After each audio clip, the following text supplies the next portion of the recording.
창문 틈으로 찬 바람이 스며들었습니다. 방 안은 조용했고 냄비에서 보글보글 끓는 소리만 들렸습니다. 박노인은 낡은 전기포트에 물을 끓이고 라면 봉지를 천천히 뜯었습니다. 손끝이 굳어져서 비닐을 잘 잡지 못했지만 익숙한 동작으로 면을 냄비에 넣었습니다. 허리를 살짝 구부리고 국물을 젓는 그의 눈빛은 무표정했지만 어딘가 공허해 보였어요. 식탁 위엔 젓가락 한 벌과 낡은 스테인리스 그릇 하나뿐이었습니다. 라면이 익자 그는 국자를 들어 조심스레 그릇에 담았습니다. 국물에서 김이 피어올라 방 안이 조금 따뜻해졌습니다. 그는 젓가락으로 면을 집어 조용히 한 입 먹었습니다. 입안에서 퍼지는 짠맛이 하루의 유일한 위로처럼 느껴졌습니다. 창밖에서는 아이들의 웃음소리가 들려왔지만 그는 고개를 숙였습니다. 웃음소리가 멀어질수록 방 안은 더 적막해졌습니다. 식사를 마친 그는 그릇을 씻어 싱크대에 올려두었습니다. 물방울이 떨어지는 소리가 벽에 부딪혀 작게 울렸습니다. 그는 조용히 걸음을 옮겨 낡은 벽에 걸린 사진을 바라보았습니다. 사진 속에는 젊은 부부와 어린 딸이 환하게 웃고 있었습니다. 그의 시선이 딸의 얼굴에 머무는 동안 입술이 살짝 떨렸습니다. 그는 천천히 손을 뻗어 사진의 먼지를 닦아냈습니다. 책상 위에는 작은 성경책과 봉투 몇 개가 놓여 있었습니다. 박노인은 성경책을 열어보다가 사진 한 장이 끼워진 부분에서 손을 멈췄습니다. 그 사진 속에도 같은 아이가 있었습니다. 그는 그 사진을 가만히 쓰다듬으며 중얼거렸습니다. 오늘도 잘 지내고 있겠지. 그의 목소리는 바람보다 가늘었습니다. 잠시 뒤 그는 사진을 조심스레 제자리에 두고 전등 스위치를 내렸습니다. 방 안이 어두워지자 냄비에 남은 국물 냄새만 희미하게 퍼졌습니다. 그는 침대 모서리에 앉아 눈을 감았습니다. 그리고 천천히 아주 조용히 숨을 내쉬었습니다. 다음 날 아침 해가 겨우 뜨기도 전에 박노인은 낡은 외투를 걸치고 문을 열었습니다. 찬 공기가 스며들었지만 그는 아무렇지 않은 듯 구두를 꿰었습니다. 길가의 슈퍼 앞에서 주인 미정이 가게 문을 열고 있었습니다. 그녀는 박노인을 보자 환하게 웃으며 인사를 건넸습니다. 어르신, 오늘도 일찍 나오셨네요. 그는 잠시 멈춰 고개를 끄덕이고 슈퍼 안으로 들어섰습니다. 선반에는 다양한 식품이 있었지만 그의 손은 곧장 라면 쪽으로 향했습니다. 익숙한 브랜드를 집어 계산대에 올리자 미정은 걱정스러운 얼굴로 그를 바라보았습니다. 가끔은 다른 것도 좀 드세요. 건강에 안 좋아요. 박노인은 잠시 미소를 짓더니 고개를 저었습니다. 이게 제일 간편해요. 끓이기도 쉽고요. 그의 목소리는 담담했지만 어딘가 쓸쓸함이 배어 있었습니다. 미정은 잠시 고민하다가 계산대 밑에서 김밥 한 줄을 꺼냈습니다. 이거 오늘 아침에 만든 거예요. 그냥 드세요. 그는 두 손을 내저으며 한 발 물러섰습니다. 괜찮아요. 다른 사람 주세요. 그는 봉투를 챙겨 들고 천천히 발걸음을 돌렸습니다. 문을 나서는 그의 뒷모습은 마치 오래된 그림자처럼 느릿하고 조용했습니다. 미정은 그의 등을 바라보며 한숨을 내쉬었습니다. 그가 보이지 않을 때까지 시선을 떼지 못했습니다. 근처 가게 주인들은 저분 또 라면만 사가네라며 수군거렸습니다. 미정은 그 말에 잠시 눈살을 찌푸렸지만 아무 말도 하지 않았습니다. 그녀는 계산대 위에 라면 값과 함께 놓인 잔돈을 천천히 챙겼습니다. 저분, 왜 그렇게 혼자만 계실까? 그녀는 혼잣말처럼 중얼거렸습니다. 그 시각 박노인은 골목길을 따라 천천히 걸었습니다. 양손에 들린 봉투가 바람에 살짝 흔들렸습니다. 그의 발자국 소리는 고요한 아침 공기를 따라 퍼졌습니다. 멀리서 아이들의 등굣길 웃음소리가 들려왔지만 그는 아무 반응도 하지 않았습니다. 그저 하늘을 잠시 올려다보며 작게 숨을 내쉬었을 뿐이었죠. 그의 뒷모습 뒤로 미정의 시선이 여전히 머물러 있었습니다. 며칠 뒤 흐린 오후였습니다. 박노인은 집 앞 골목에서 쓰레기 봉투를 묶다 허리를 삐끗했습니다. 순간 숨이 막히는 듯한 통증이 밀려왔고 그는 벽을 짚으며 겨우 몸을 세웠습니다. 허리를 움켜쥔 채 한참을 서 있던 그는 주저앉을 듯 비틀거렸습니다. 그때 마침 지나가던 미정이 놀라 뛰어왔습니다. 어르신, 괜찮으세요? 그는 억지로 미소를 지으며 손사래를 쳤습니다. 괜찮아요. 별일 아니에요. 하지만 표정엔 통증이 그대로 드러나 있었습니다. 미정은 걱정스러운 눈빛으로 그의 팔을 붙잡았습니다.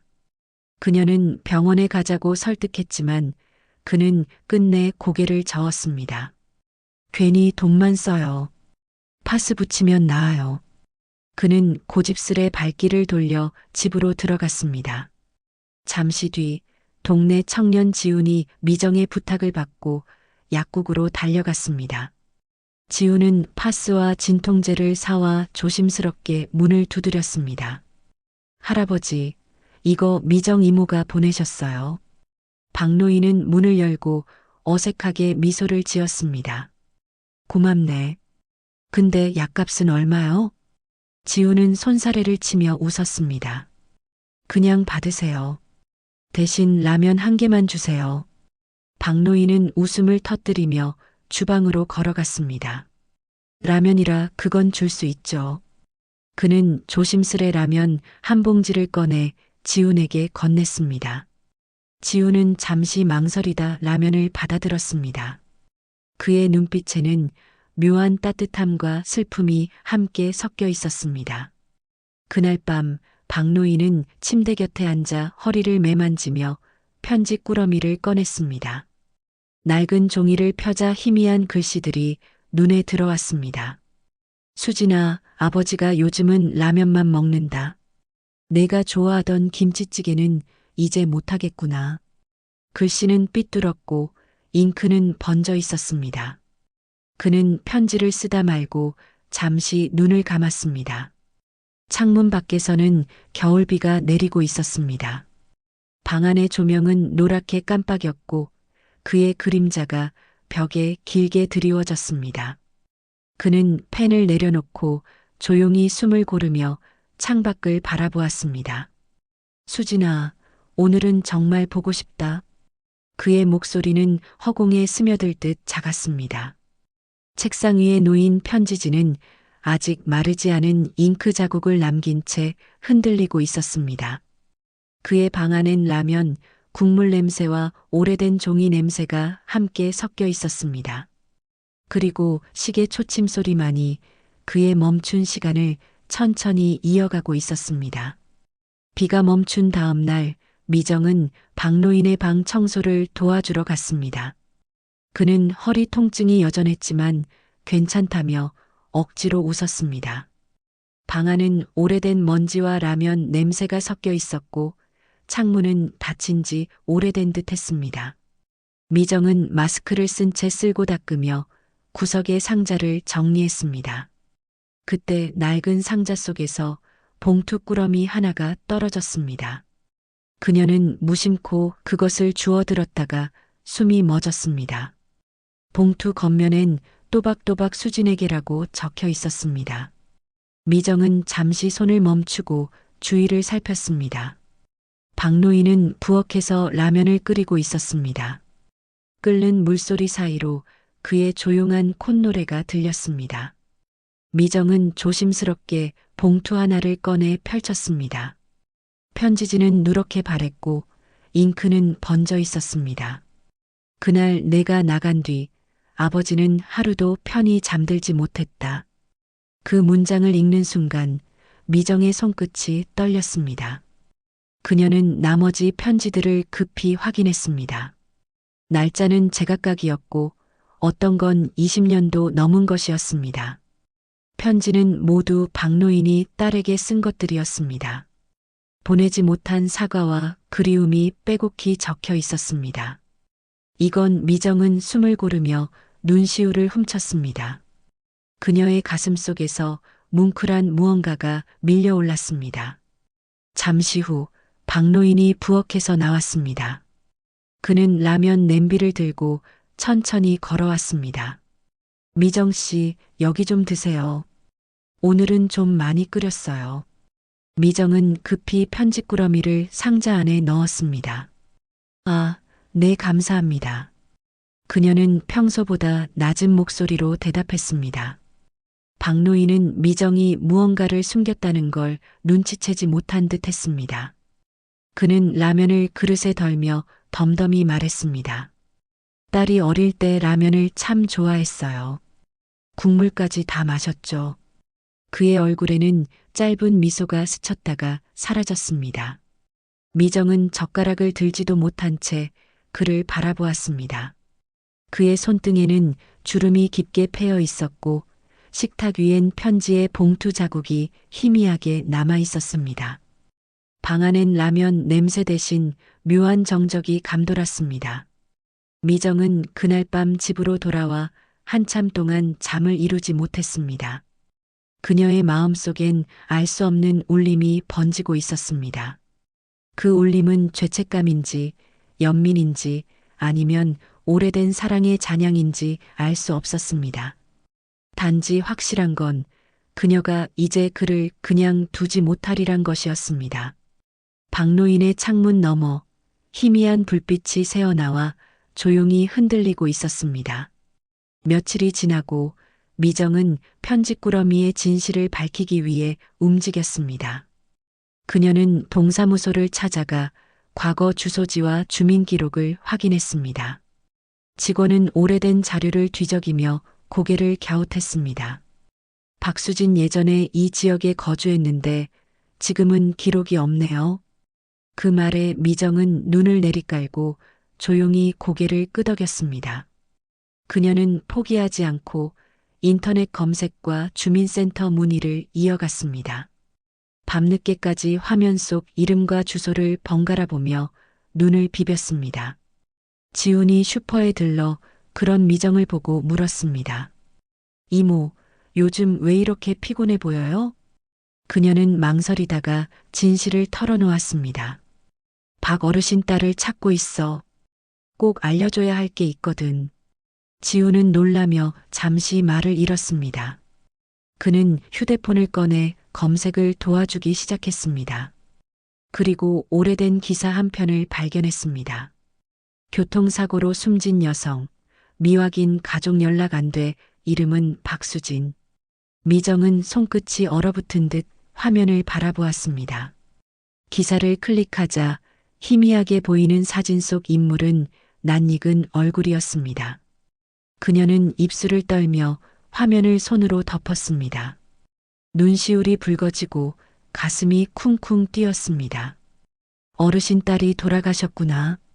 그날 밤 미정은 깊은 생각에 잠겼습니다.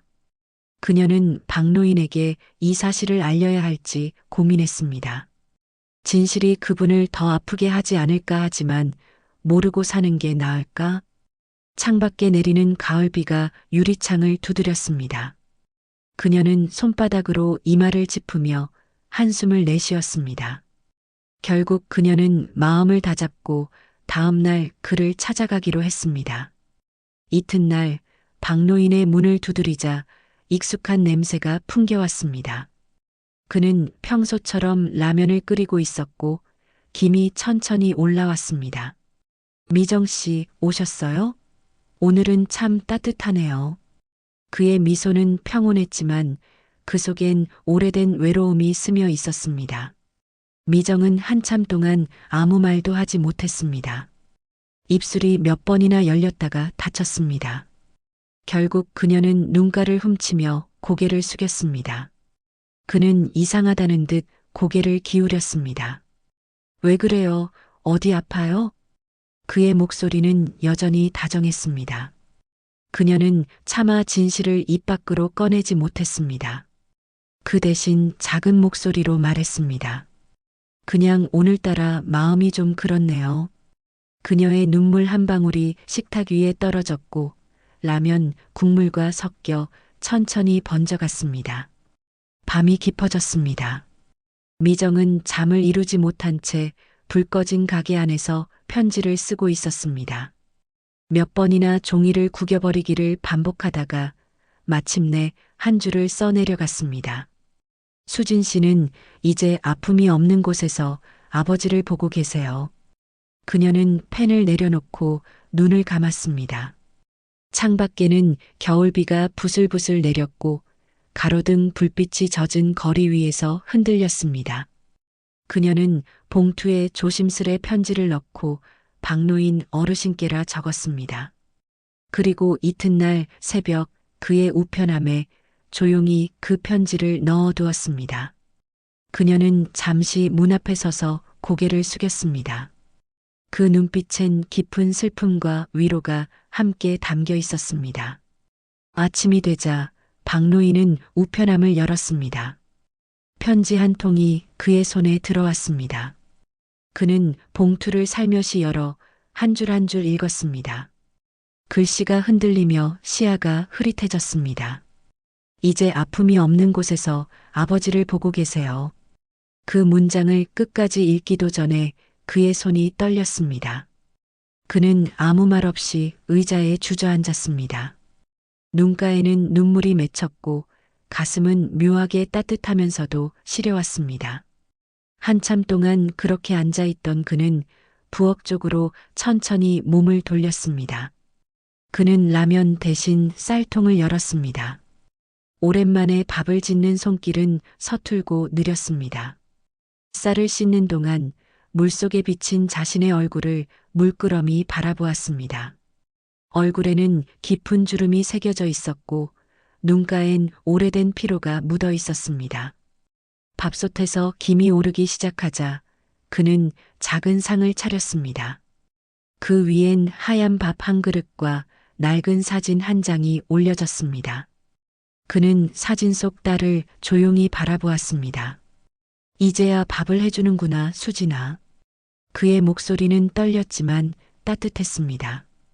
그는 숟가락을 들었다가 내려놓으며 눈을 감았습니다. 방 안에는 김이 흩어지는 소리만 조용히 남았습니다. 그의 곁에는 더 이상 슬픔도 원망도 없었습니다. 그저 한 끼의 밥 냄새와 함께 흘러가는 시간이 있을 뿐이었습니다.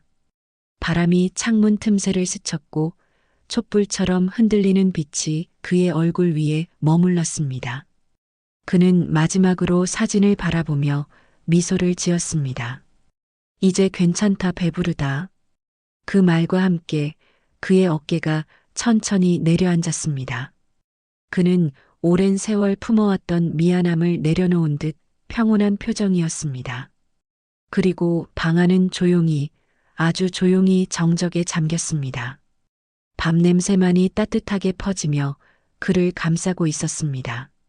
이틀째 박노인은 슈퍼에 오지 않았습니다.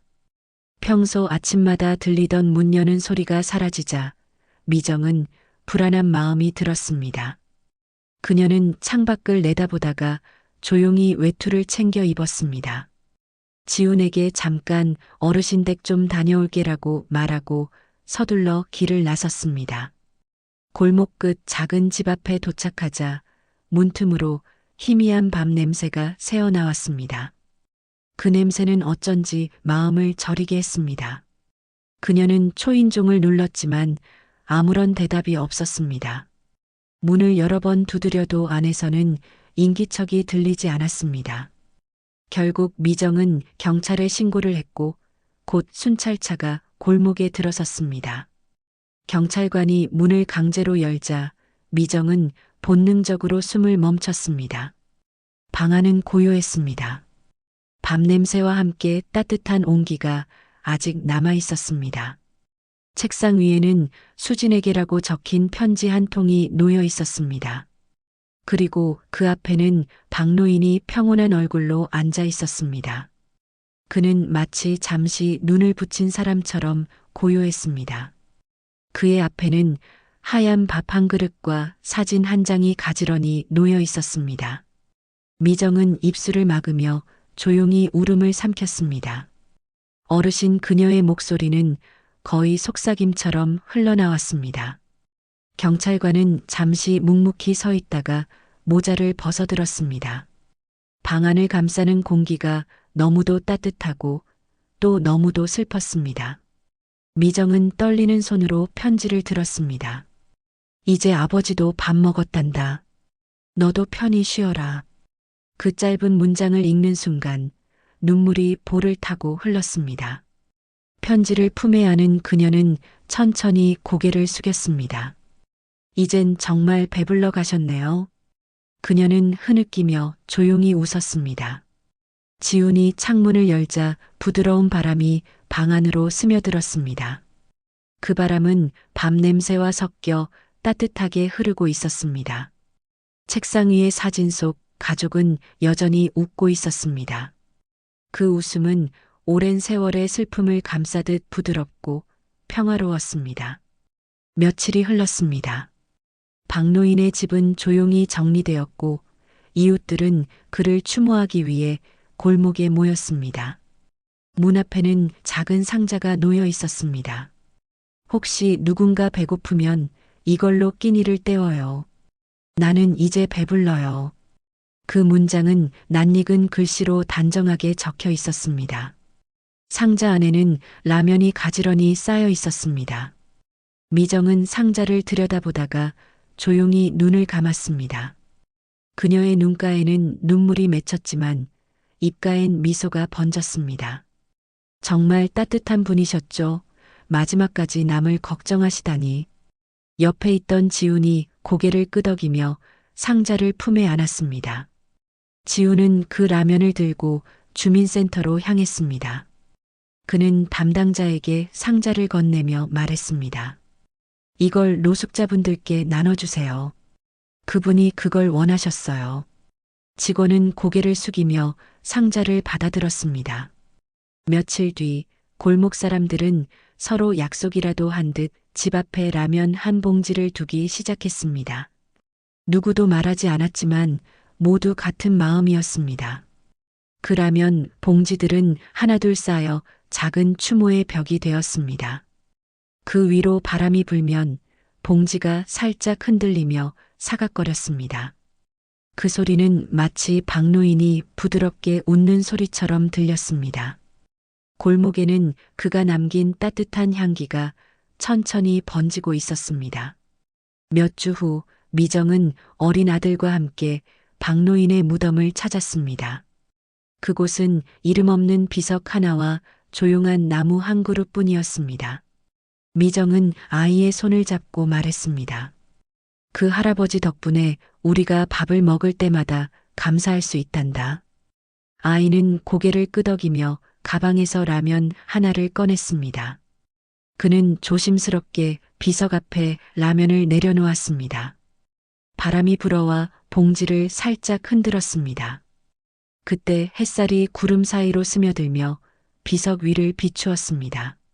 라면 봉지의 붉은색이 반짝이며 따뜻하게 빛났습니다. 그 빛 속에서 마치 누군가 미소 짓는 듯한 환한 기운이 조용히 퍼지고 있었습니다.